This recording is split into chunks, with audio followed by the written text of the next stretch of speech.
এবারের ব্যালন ডি'অরটা হাতছাড়া হওয়ার পর হতেই যেন কাণ্ড শুরু হয়েছিল।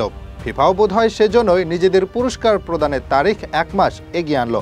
ব্যালন ডি'অর না জিতে আক্ষেপ করে ভিনি টুইট করেছিল, আমি 10 গুণ শক্তিশালী হয়ে ফিরে আসব। তবে পরবর্তী ব্যালন ডি'অর পর্যন্ত আর অপেক্ষা করা লাগেনি, এর আগেই স্বীকৃতি পেয়ে গেলেন তিনি। এবার তার হাতেই উঠেছে ফিফা বর্ষসেরা খেলোয়াড়ের পুরস্কার। দুর্দান্ত এক বছরের স্বীকৃতি পেলেন এই ব্রাজিলিয়ান তারকা। রদ্রির কাছে ব্যালন ডি'অর হারলেও ফিফার বর্ষসেরা আর হারতে হয়নি কারো কাছেই। তিনি আবারও প্রমাণ করে দিলেন কেন তিনিই বর্তমান সময়ের সেরা খেলোয়াড়। এই বছরটা রিয়াল মাদ্রিদের হয়ে অবিশ্বাস্য সময় কাটে তার। একের পর এক পুরস্কার করে নেন নিজের।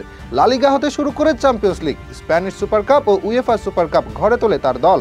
প্রতিটি টুর্নামেন্টে দারুণ করেছেন ভিনি, যদিও একমাত্র আন্তর্জাতিক ট্রফিতে সুবিধা করতে পারেননি। ব্রাজিলকে কোপা আমেরিকায় ভালো অবস্থানে নিতে পারেননি। নেইমারের অনুপস্থিতিতে হিরো হওয়ার সুযোগ হারিয়েছেন তিনি। ব্যর্থ এক কোপা আমেরিকা তাকে পিছিয়ে দেয় ব্যালন ডি'অরে, বিশেষ করে যখন তার প্রতিদ্বন্দ্বী রদ্রি জয় করে নেন ইউরো, পাশাপাশি বনে যান টুর্নামেন্ট সেরা খেলোয়াড়। সবকিছু মিলিয়ে ব্যালন ডি'অর হারলেও ফিফা বেছে নিয়েছে যেন যোগ্য খেলোয়াড়কে।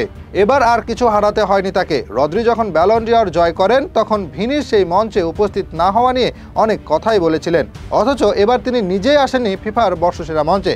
এদিকে তিনি না থাকলেও পুরস্কার হাতে নিতে বাধা আসেনি ভিনির। প্রথমবারের মতো বনে গেলেন ফিফার বর্ষসেরা খেলোয়াড়। এতে করে 2007 সালের পর প্রথম কোনো খেলোয়াড় হিসেবে ফিফার বর্ষসেরা খেলোয়াড়ের পুরস্কার ঘরে তুলেছে কোনো ব্রাজিলিয়ান। এর আগে শেষবার কাকার হাতে উঠেছিল এই পুরস্কারটি। এর মধ্য দিয়ে যেন আবারও ইউরোপ ও ফুটবল বিশ্বে নিজেদের রাজত্বের শুরু হতে চলল ব্রাজিলিয়ানদের।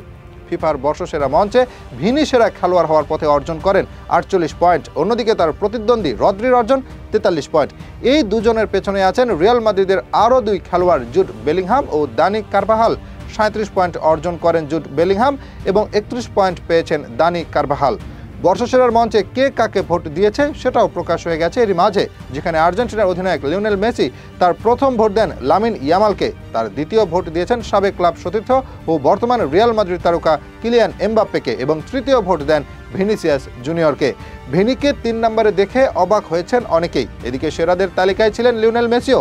30 পয়েন্ট নিয়ে 5 নম্বরে আছেন লামিন ইয়ামাল ও 25 পয়েন্ট নিয়ে 6 নম্বরেই ছিলেন রেকর্ড 8 বারের এই পুরস্কার জয় করে নেওয়া লিওনেল মেসি।